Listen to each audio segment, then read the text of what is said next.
Bonjour, aujourd'hui on se retrouve pour une nouvelle série de vidéos que je vais lancer. Aujourd'hui c'est la première vidéo de cette série qui s'appelle Journal de réflexion. Et donc on se retrouve toujours comme chaque semaine sur ma chaîne à 18 heures tous les samedis. Sauf que cette fois-ci ça sera dans le cadre de cette série de vidéos Journal de réflexion où l'idée ça va être de poser une réflexion par rapport à un sujet particulier.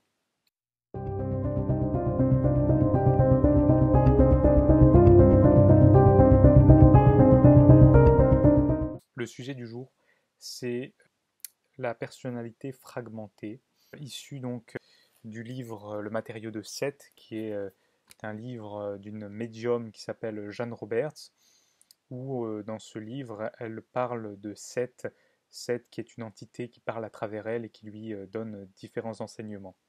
Donc là, ce qui va se passer, c'est que je vais vous parler du chapitre 2, qui est un chapitre particulièrement intéressant, puisque dans ce chapitre, Seth nous parle, ou John Roberts, comme vous voulez, nous parle de personnalités fragmentées.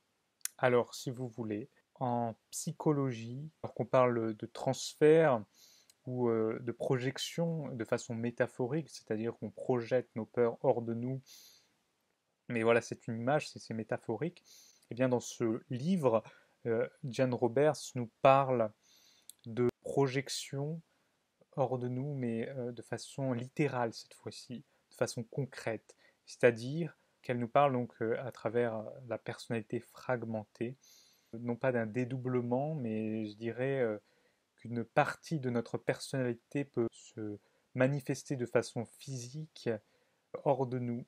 Et c'est ce qu'on appelle aussi une forme pensée, si je ne dis pas de bêtises. Et donc c'est assez perturbant, comme vous allez pouvoir le constater. Je vais vous lire quelques extraits pour mieux vous l'expliquer.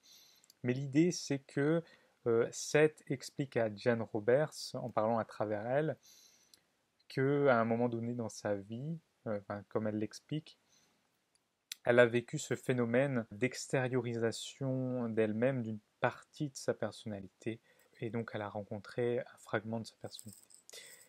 L'idée, c'est que Jan Roberts était avec son mari Rob à l'époque, il souffrait de maux de dos assez conséquents, et ils sont allés dans un dancing bar, donc un bar où on peut danser. Ils ont rencontré un couple très étrange qui leur ressemblait de façon bizarre, et ils étaient plus vieux, plus âgés et plus amers en fait. Et ce couple n'était autre que la représentation purement physique, concrète de leur propre peur. Et donc ce qui s'est passé, c'est que Rob a invité sa femme à danser alors qu'il n'avait pas du tout l'habitude de danser, de l'inviter à danser.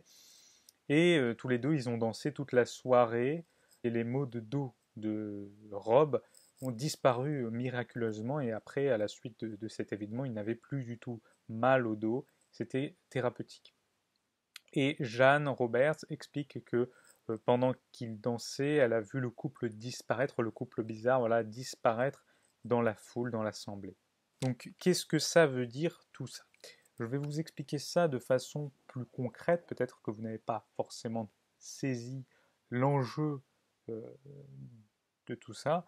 Je vais vous l'expliquer en vous lisant des passages que j'ai relevés et qui me semblent particulièrement intéressants.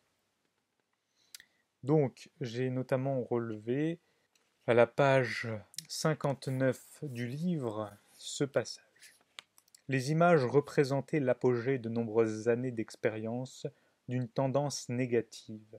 Si vous les aviez acceptées, vous auriez fini par devenir comme le réplique au moment où vous vous seriez transféré dans ces images. Donc là, l'idée, c'est que si leur subconscient avait accepté ces images comme elles étaient, il y aurait eu un genre de transfert et ils se seraient transformés en eux, c'est-à-dire qu'ils seraient devenus plus amers, identiques à cette image que renvoyait ce couple, si vous voulez. Donc je continue l'extrait. Cependant, la créativité et la nature constructive que vous possédiez auraient adouci les traits. Oui, parce que ces deux personnes, Jeanne Roberts et Rob, sont des personnes créatives. Jeanne est en effet écrivaine à ce moment-là, et Rob, lui, un artiste peintre. Pour vos amis, vous auriez été reconnaissables, mais ils auraient remarqué des changements. Ils se seraient fait peut-être la remarque que vous n'aviez plus l'air pareil, et ils auraient eu raison. Donc voilà. Autre passage qui me semble intéressant. Maintenant, pour ce qui est des images de York Beach, ici des énergies agressives et destructrices étaient inconsciemment projetées à l'extérieur, se voyant accorder une pseudo-réalité et une validité physique temporaire. La charge émotionnelle fournit le modèle et l'impulsion d'une telle création.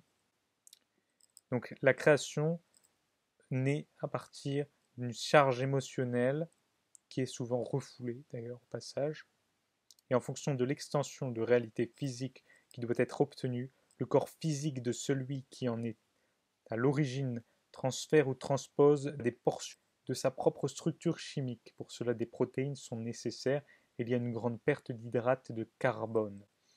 Donc, la personne qui transfère de façon physique cette image qu'il a fait naître lui donne une réalité physique avec des propres parties de lui-même, donc elle lui donne une structure chimique. Voilà, et j'ai noté également une très forte énergie refoulée peut réellement former des images pseudo-physiques qui présentent à la personnalité l'image physiquement matérielle de ses peurs.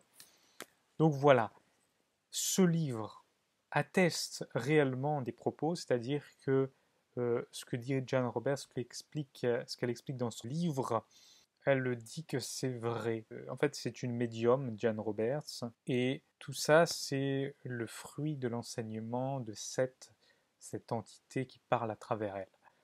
Et donc, si on en croit ces propos, qui sont vraiment déroutants, ça peut être perturbant, mais je trouve que même si c'est pas vrai, en fait, finalement, je sais pas si on peut imaginer que c'est vrai ou non, même si c'est pas vrai, il y a quand même un axe de réflexion qui est particulièrement intéressant et qui nous laisse réfléchir sur la vie en elle-même et sur le fonctionnement de certaines choses. Et puis, même si ça reste une fiction, ou non d'ailleurs, eh bien, je trouve ça particulièrement ingénieux et intelligent. Donc voilà, c'est ce que je voulais vous partager aujourd'hui. Faites-vous votre propre réflexion sur ce que je viens de vous dire et de vous lire. Et on se retrouve comme chaque semaine, tous les samedis à 18h sur ma chaîne YouTube Antoine Abel Delard. Exceptionnellement, cette vidéo sera également présente sur mon autre chaîne Vie Consciente, puisqu'elle traite également de la spiritualité. C'est une chaîne en lien avec la spiritualité. Voilà, je vous souhaite une bonne continuation. N'hésitez pas à mettre un like en bas de cette vidéo et à mettre un commentaire pour me dire ce que vous pensez de tout cela. Et on se retrouve la semaine prochaine. À plus tard.